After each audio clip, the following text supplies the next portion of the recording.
How are you guys today?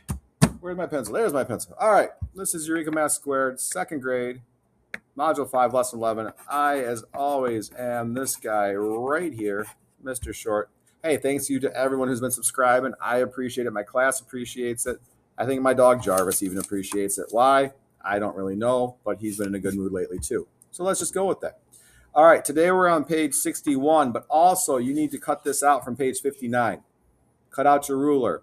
Make this extra little mark right here going up so we know where we're supposed to start measuring. Don't compare that.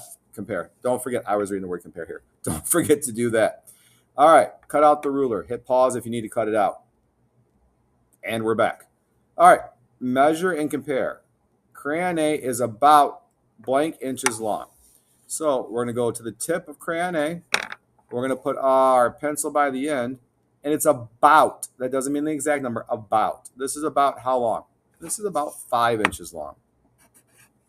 Crayon B is about how many inches long? So we go from the tip of it, go to the end. We're almost to that 2, right? We're right around that 2. So we'll put 2. So crayon A is about blank inches shorter or longer than crayon B. So what is crayon 1? Is crayon 1 longer than crayon B? Or is crayon A shorter than crayon B? Well, crayon A is longer. So how many inches? We just subtract, right? So what is 5 minus 2? And that'll show us how much bigger crayon A is. What's 5 minus 2? That's right, 3. All right, set that ruler to the side. I'm not sure if we're going to need it again. We'll find out.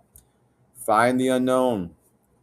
24 inches plus 35 inches equals, well, it's inches, so we don't have to really do anything fancy. And it tells us plus.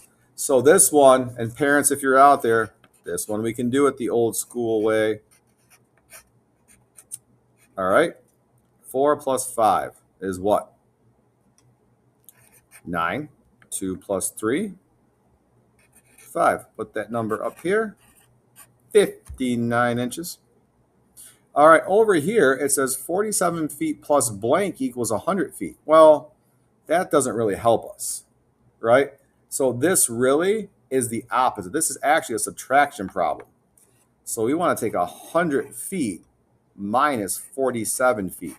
But I want to make this easier because if I have 0, I can't subtract 7. So remember, I'm going to use that, and this is what's called, parents, hang with me. This is the constant difference. Minus 1 here and minus 1 here. Remember, the constant difference means we keep it the same distance apart from each other. So if we take 1 away here and 1 away here, we're keeping it the same distance apart. So if we take 1 away from 100, we get 99. Minus, if we take 1 away from 47, we get 46. So now 9 minus 6, we can do that. If I count from 6 up to 9, I make 3 counts, right? If I have 9 minus 4, or 4 plus what number equals 9, that would be 5. So we put 53 in there because that's our answer. All right. I'm not helping on the bottom 2. That is on you to do. On the back, use the number line to add. So here's what they want us to do. The number line, 28. So find 28. So 20, 21, 22, 23, 24, 25, 26, 27, 28 is right here. We need to add 8, so that's 8 jumps. 1, 2, 3, 4, 5, 6, 7, 8. There's our 8 jumps.